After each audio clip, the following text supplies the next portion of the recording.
पञ्चविंशं दशकं 25 नरसिंह अवतारम्। स्तम्भे घट्टयतो हिरण्यकशिपोः कर्णौ समाचूर्णयन् आघूर्णज्जगदण्डकुण्डकुहरो घोरस्तवाभूत्रवः। श्रुत्वायं किल दैत्यराजहृदये पूर्वं कदाप्यश्रुतं कम्पः कश्चन सम्पपादचलितोऽपि अम्भोजभूर्विष्टरात्। दैत्ये दिक्षु विसृष्टचक्षुषि महा संरम्भिनि स्तम्भतः सम्भूतं न मृगात्मकं न मनुज आकारं वपुस्ते विभो।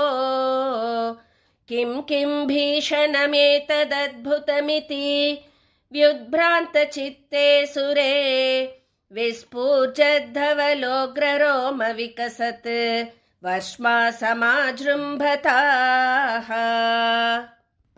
नारायण नारायण नारायण नारायण नारायण नारायण नारायण नारायण नारायण नारायण नारायण नारायण नारायण नारायण नारायण नारायण।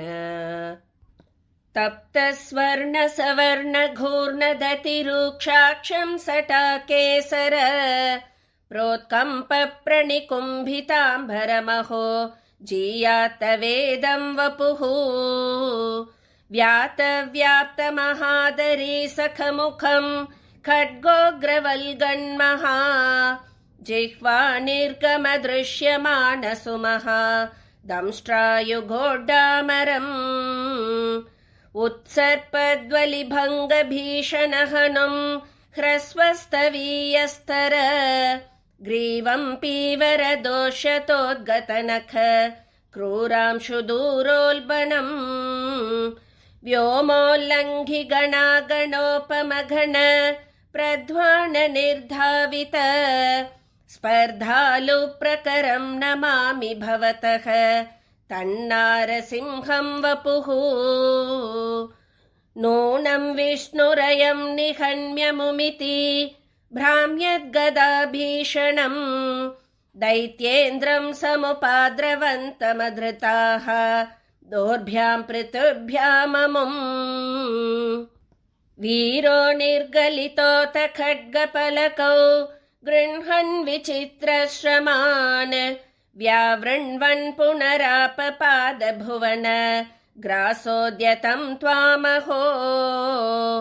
भ्राम्यन्तं दितिजाधमं पुनरपि प्रोद्गृह्य दोर्भ्यां जवात् द्वारेथोरुयुगे निपात्य नखरान् व्युत्खाय वक्षो भुवि। निर्भिन्दन्नधिगर्भनिर्भरगलत् रक्ताम्बुबद्धोत्सवम् पायं पायमुदैरयो बहुजगत् संहारि सिंहारवान्। त्यक्त्वा तं हतमाशु रक्तलहरी सिक्तोन्नमद्वर्ष्मणि प्रत्युत्पत्य समस्तदैत्यपटलीं चाकाद्यमाने त्वयि। भ्राम्यद्भूमिविकम्पिताम्बुदिकुलं व्यालोलशैलोत्करम् प्रोत्सर्पद्गचरं चराचरमहो दुस्तामवस्थां दधौ। तावन्मांसवपाकरालवपुषं घोरान्त्रमालाधरम् त्वां मध्ये सभमिद्धरोषमुषितं दुर्वारगुर्वारवम्। अभ्येतुं न शशाक कोऽपि भुवने दूरे स्थिता भीरवः सर्वे शर्वविरिञ्च वासवमुखाः प्रत्येकमस्तोषत। भूयोऽप्यक्षतरोषधाम्नि भवति ब्रह्माज्ञया बालके प्रह्लादे पदयोर्नमत्यपभये कारुण्यभाराकुलः।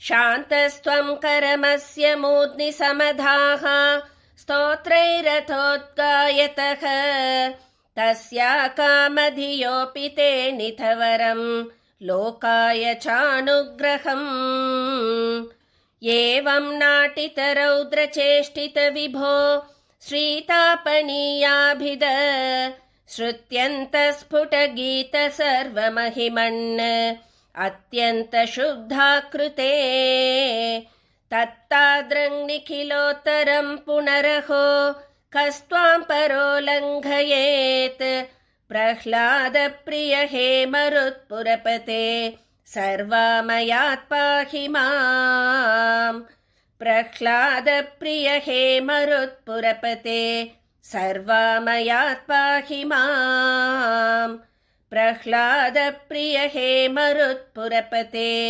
सर्वामयात् पाहि माम् सदा सर्वत्र गोविन्दनाम संकीर्तनं गोविन्द गोविन्द श्रीगुरुवायूरप्पा शरणं श्रीहरये नमः।